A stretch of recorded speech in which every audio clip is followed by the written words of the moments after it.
Welcome to our platform. आज तक हम कक्षा 6 की एनसीईआरटी के 8 पार्ट कंप्लीट कर चुके हैं। ये नवा पार्ट है जिसका नाम है व्यापारी राजा व तीर्थयात्री। जैसा कि आपको पता है, हमने फ्री कोर्स एकदम यूट्यूब पर अपलोड करते जा रहे हैं, जिससे आपको सीटेट में बहुत ज़्यादा सहायता मिलेगी एसएसटी विषय के लिए। अब तक हमने 8 अध्याय हैं वो अपलोड कर दिए हैं। इनकी पीडीएफ भी साथ में हम प्रोवाइड करवाते हैं और प्योरली ये एनसीईआरटी बेस्ड है। जो पीडीएफ है वो आपको व्हाट्सएप ग्रुप पर मिल जाएगी। इसकी जो लिंक है वो डिस्क्रिप्शन में मौजूद है, वहाँ से जाके आप लिंक हो सकते हैं। साथ में टेलीग्राम पर जाकर भी आप इन नोट्स को डाउनलोड कर सकते हैं। इन पीडीएफ के नोट्स की कोई कॉस्ट नहीं है, विदाउट कॉस्ट पूरा कोर्स प्रोवाइड करवाया जाएगा। यदि आप चैनल पर नए हैं तो जल्दी से हमारे साथ में जुड़ जाएं, ताकि सारी पीडीएफ आपको मिल सके। पूरा एनसीईआरटी का कोर्स फ्री में करवाया जाएगा। अगर आपने अभी तक हमारा जो चैनल है ER अजमल सर, तो उसको अगर सब्सक्राइब नहीं किया है तो सब्सक्राइब भी कर लिया। शुरू करते हैं हम आज का चैप्टर व्यापारी राजा व तीर्थयात्री। तो इस चैप्टर में हम पढ़ेंगे व्यापारियों के बारे में, साथ में उस समय के जो राजा हुआ करते थे उनके बारे में, और उनके जो राज्य काल में कौन कौन से तीर्थयात्री आए थे उन सभी के बारे में इस चैप्टर में अध्ययन करेंगे। तो पहला टॉपिक होगा इसमें हमारे पास में व्यापार व व्यापारियों के बारे में जानकारी। व्यापार क्या चलते थे उस समय और व्यापारियों के बारे में हम जानकारी इस टॉपिक के अंतर्गत लेंगे। तो हम सबसे पहले बात करते हैं दक्षिणी भारत की। दक्षिणी भारत में जो व्यापार हुआ करता था वो था हमारे पास में सोना, मसाला व कीमती पत्थरों का। इसमें जो मसाला है, मसाले में हम बात करते हैं काली मिर्च की, और काली मिर्च को रोमन साम्राज्य में क्या कहा जाता था? काला सोना कहा जाता था। तो आपसे पूछा जाएगा काला सोने के नाम से कौन सा मसाला प्रसिद्ध है? तो काली मिर्च। साथ में दक्षिणी भारत में ही हमें क्या मिले हैं? रोमन सिक्के मिले हैं। रोमन सिक्के का मतलब क्या हुआ? दक्षिणी भारत में किसका व्यापार था? रोमन साम्राज्य का व्यापार था। रोमन से हमारा क्या था? व्यापार था। अब आगे बात करेंगे समुद्री रास्ते की खोज। जब व्यापार करेंगे तो एक जगह से दूसरी जगह जाना पड़ेगा, उसके लिए उन्होंने किसकी खोज की है? समुद्री रास्ते की। वो क्या करते थे? किनारे किनारे चलते थे। किसके? अरब सागर के और कुछ बंगाल की खाड़ी के। और कहाँ पहुँचते थे? उपमहाद्वीप में पहुँचते थे। बात करें कि कैसे चलते थे वो, तो हमेशा चलते थे मानसून के साथ चलना पसंद करते थे। आगे हम बात करेंगे समुद्र तट से लगे राज्य। जो राज्य समुद्र तट से लगे हैं उनकी क्या विशेषता थी? तो दक्षिणी भाग के जो बड़े तटीय प्रदेश हैं वो हम इसमें डिस्कस करेंगे। इसमें आएगी एक कावेरी का मैदान, जो कि सबसे उपजाऊ था। जो कावेरी का मैदान है वो उस समय सबसे उपजाऊ मैदानों में से एक था। यहाँ पे बहुत ज़्यादा क्या होती थी? फसलें होती थी, विभिन्न प्रकार की फसलें उत्पन्न होती थी। आगे हम बात करेंगे मुएनदार नाम से। मुएनदार क्या था? संगम कविताओं में इसकी चर्चा है। इसका अर्थ क्या होता है? तीन मुखिया। तो मुएनदार का अर्थ क्या हो गया हमारे पास में? तीन मुखिया। तीन मुखिया कौन कौन से? तीन मुखियाओं के बारे में जो बात की है वो है चोल, चेर और पांड्या। तो तीन मुखियाओं में चोल, चेर व पांड्या आ जाएंगे। आगे जब बात करेंगे हम मुएनदार के बाद में, जब ये जो तीनों मुखिया हैं ये कब आए थे? ये लगभग 2300 साल पहले काफ़ी शक्तिशाली जो है तीन मुखिया थे। इन सब के दो सत्ता के केंद्र हुआ करते थे। कुल सत्ता के केंद्र कितने हो गए? 6, और उनमें से 2 है वो बहुत ही महत्वपूर्ण थे। चोलों का जो था वो था पत्तनपुहार या कावेरी पट्टनम। उसके बाद में पांडे की बात करें तो उसकी राजधानी थी मदुरै। तो ये दोनों क्या है? महत्वपूर्ण है। वैसे थे पूरे जो हमारे पास में 3 मुखिया थे उनके 2 केंद्र हुआ करते थे। इस तरीके से कुल 6 केंद्र थे। लगभग 200 साल बाद में, इनसे 200 साल बाद में मतलब लगभग 2100 साल पहले पश्चिमी भारत पर कौन से वंश का साम्राज्य हुआ? सातवाहन वंश का। और सातवाहन वंश के सबसे प्रमुख राजा कौन थे? गोमती पुत्र श्री सातकर्णी। दक्षिणी पथ के स्वामी भी कहे जाते थे। कौन? सातवाहन वंश के राजा क्या कहे जाते थे? दक्षिणापथ के स्वामी। और जो श्री सतकर्णी हैं उन्होंने पूर्व, पश्चिम तथा दक्षिणी तटों पर अपनी सेनाएं भेजी थी, क्योंकि एक ना शक्तिशाली राजा था। अब बात करेंगे मैं रेशम मार्ग की, जो पुराने ज़माने में बहुत प्रसिद्ध था। रेशम मार्ग, पहली बात तो करेंगे रेशम मार्ग होता है। रेशम क्या होता है? तो रेशम के कीड़े से कच्चा रेशम निकालकर सूत कताई होती थी और उससे कपड़ा बुना जाता था। मीन्स रेशम से क्या बुना जाता था? कपड़ा। ये तकनीक कब से शुरू हुई? 7,000 वर्ष पहले से। आगे बात करेंगे, जो ये व्यापार था ये जिन जिन रास्तों से होकर चलता था वो रास्ते क्या कहलाते थे? रेशम मार्ग कहलाते थे। ये व्यापार जिस रास्ते से होता था वही रेशम मार्ग कहलाता था। आगे हम बात करेंगे कि रेशम मार्ग जो थे उन पर नियंत्रण किसका था? तो इन पर नियंत्रण था कुषाणों का। कुषाण शासक कब आए थे? लगभग 2000 साल पहले कुषाण शासक आए थे। इन्हीं के राज्य का हिस्सा क्या था? तक्षशिला था। और इनके जो जो केंद्र थे मुख्य वो थे पेशावर और मथुरा। पेशावर और मथुरा। और कुषाणों के सबसे पहले क्या करा था? सोने के सिक्के चलाए थे। वेरी वेरी इंपॉर्टेंट है। और सबसे प्रसिद्ध राजा कौन था इस समय का? वो था कनिष्क।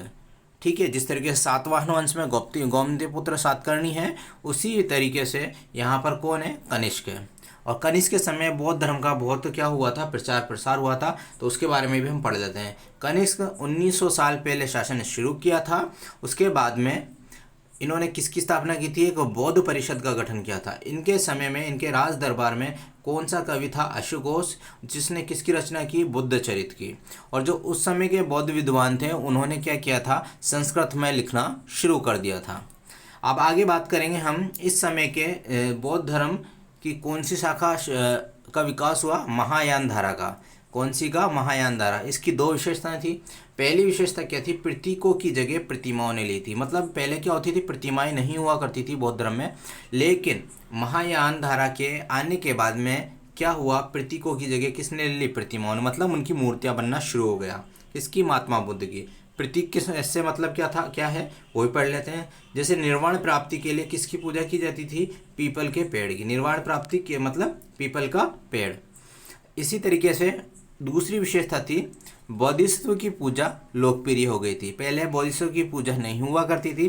जो बोधिसत्व लोग होते थे वो जंगलों में रहकर एकांत प्रिय होकर पूजा करते थे, वहाँ पे साधना करते थे।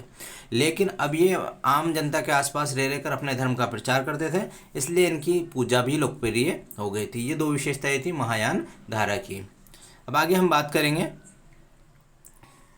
मध्य एशिया के बाद कोरिया तथा जापान तक भी मध्य एशिया के बाद में कोरिया तथा जापान तक भी बौद्ध धर्म पहुंचा। ज़्यादातर गुफाएं कहाँ मिलती है? पश्चिमी घाट के दर्रों में, क्योंकि ये कि व्यापार के रास्ते थे और यहाँ पे आके वो क्या करते थे? व्यापारी रुका करते थे और वहीं पे बौद्ध धर्म का प्रचार प्रसार हुआ करता था। आगे हम बात करेंगे बौद्ध धर्म से संबंधित एक नाम है थेरवाद। थेरवाद नामक बौद्ध धर्म का आरंभिक रूप है। किसका है? बौद्ध धर्म का, जो पूर्व की ओर श्रीलंका, म्यांमार, थाईलैंड तथा इंडोनेशिया सहित देशों से निकला है। क्या निकला है? थेरवाद। इसका ध्यान रखना। आगे हम बात करते हैं तीर्थ यात्रियों की जिज्ञासा। जिज्ञासा मतलब इच्छा। तीर्थ यात्रियों की क्या इच्छा थी? वो क्यों आए थे यहाँ पे यात्रा करने के लिए? तो भारत यात्रा के लिए आए कौन? फाशियन। जो फाशियन थे वो बहुत प्रसिद्ध थे। 1600 साल पहले आए थे। कहाँ के थे? चीनी बौद्ध यात्री थे। ह्वेनसांग कहाँ के कब आए थे? 1400 साल, ये भी चीन से आए थे। इसी के साथ में इत्सिंग भी थे, वो भी 1350, मतलब पहले 1600, उसके बाद 200 साल बाद ह्वेनसांग, उसके बाद इत्सिंग कब? 1350, मतलब 50 साल बाद। ठीक है ना। उसके बाद में हम बात करेंगे ह्वेनसांग की। ह्वेनसांग जब चीन लौटे तो कौन से रास्ते से लौटे? भूमार्ग से। 600 पांडुलिपियां वे बुद्ध की मूर्तियां लेके गए थे। 20 घोड़ों पर लाद कर लेके गए थे। 50 पांडुलिपियां रास्ते में क्या हो गई? उनके नष्ट हो गई या फिर खो गई। आगे की बात करते हैं हम फाशियन की। फाशियन चीन वापस लौटे हुए। इनकी यात्रा कहाँ से शुरू हुई थी? बंगाल से। इनके साथ साथ हम बात करते हैं जो जितने भी यात्री आए थे उन्होंने बौद्ध धर्म की जो बातें हैं उनको पढ़ने के लिए किसका विचरण जरूर किया था? कि कहाँ जाकर ये इन्होंने जो है साक्ष्य जुटाए थे? नालंदा विश्वविद्यालय में। कहाँ पर है? बौद्ध विद्या केंद्र बिहार। कहाँ पर है ये? बिहार में। जैसे एक ह्वेनसांग है, ये कहाँ पर आए थे? नालंदा में। ठीक है। अब भक्ति की शुरुआत पढ़ते हैं। ये तो हमने पढ़ लिया बौद्ध धर्म के बारे में। अब इसी समय पे क्या हुआ था? भक्ति मार्ग जो है वो प्रचुर मात्रा में फैल गया था। क्या था भक्ति मार्ग? उसके बारे में जानते हैं। किसी देवी देवता के प्रति श्रद्धा भक्ति कहलाती है। भक्ति मार्ग की चर्चा जो हिंदू धर्म ग्रंथ है भगवद गीता उसमें की गई है, भक्ति मार्ग की चर्चा। उसके बाद में क्या करते हैं? भक्ति मार्ग जो भक्ति है उसमें और प्राचीन काल में जो पूजा हुआ करती है उसमें क्या अंतर है। तो आडंबर के साथ में पूजा के बजाय व्यक्तिगत पूजा बहुत इंपॉर्टेंट है। व्यक्तिगत पूजा पर जोर किसने दिया था? भक्ति मार्ग वालों ने।